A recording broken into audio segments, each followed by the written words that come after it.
Today, as always, I'll be your host Jack Finch as we slowly peel back another layer of the mysterious SCP Foundation, try and make out that we're not somehow affiliated, and sow the seeds of discord and distraction as we ask the euphorically induced question, what if SCP-999 was real? Roll the clip, if they can handle it.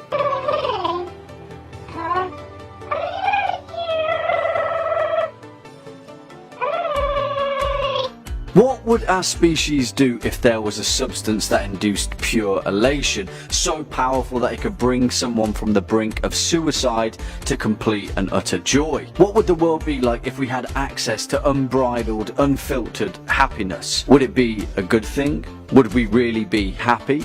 Well, let me introduce you to SCP-999. Before we jump into that one though guys, let's clear up some house rules first. Let's begin. SCP-999 is one of the few skips rendered as a safe object class. In short, it appears to be a large, amorphous, gelatinous mass of translucent orange slime with, strangely enough, the consistency of peanut butter. Sounds great, right? I love peanut butter. Well, if you think that's good, then things are about to get better. 999's composition is oil-based but consists of a substance completely unknown to modern science. As well, other than a thin, transparent membrane surrounding the orange jelly boy, the subject, despite close inspection, appears to have no other organs to speak of. If Flubber was orange and had any other redeeming qualities, this guy would be it. The subject's temperament is often best described as playful and dog-like and reacts to any sentient interaction with complete and utter overwhelming elation. On approach, it will gloop over to the nearest person and begin to frantically hug them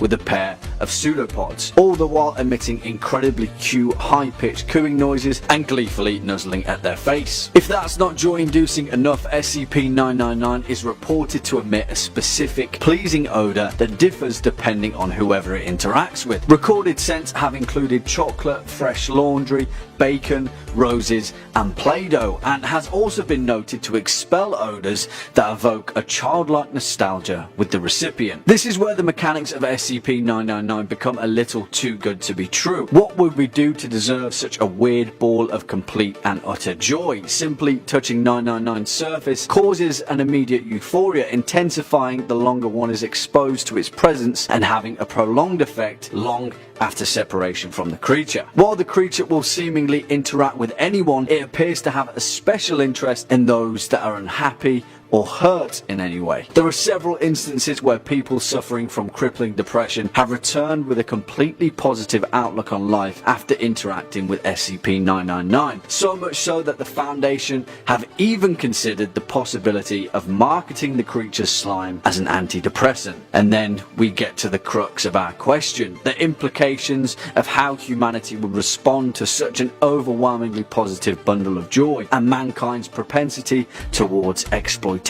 How could we do this to such a beautiful, amazing creature? Let's consider scenario joy. A hypothetical scenario where SCP-999 slime has been extracted from its membrane during an experimental procedure with the intention of extrapolating the same genetic material and replicating it en masse. Our first point is an ethical point. Will the creature be in pain when a part of it is removed? SCP-999 has already demonstrated an unconditional love for all animals, especially humans, refusing to eat any form of meat and even going so far as to risk its own life to save others. So in that case, from a psychological perspective, how could we go ahead with the knowledge that SCP-999 was suffering? From here, we see scenario joy split into two clear paths. One where we knowingly go ahead with harming SCP-999 despite our knowledge of its suffering, and one where the creature feels no pain at all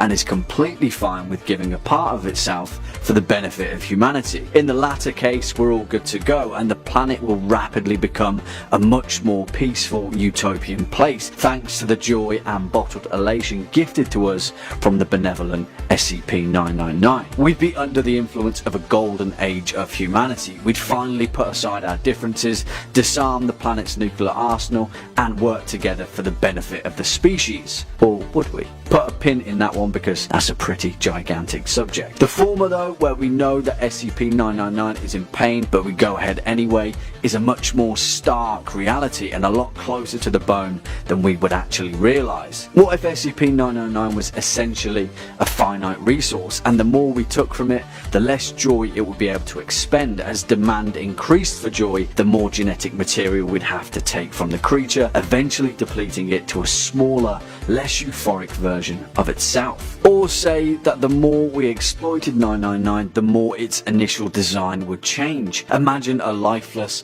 amorphous beige glob of goo laboriously rolling around the floor, a shell of its former self. Would we even be okay with that? And what if the creature's intention turned? If it has the capacity to emanate pure joy, perhaps it also has the capacity to emanate pure hatred and sorrow. Perhaps as punishment for exploiting the creature, instead of living in a utopia, it'd punish us by corrupting itself straight from the source, and instead of the distribution of pure joy, we'd be shipping bottles of hatred en masse across the planet like a jacked up version of Red Bull. Only this doesn't give you wings, it gives you deep, dark, crippling depression. And then we'd be right back to where we started, only much, much worse off, and no lessons would be learnt. That's Humanity 101. Right? Anyway, unfortunately, that's all we've got time for today, guys. What do you think would happen if SCP-999 was real? Leave your thoughts in the comment box down below.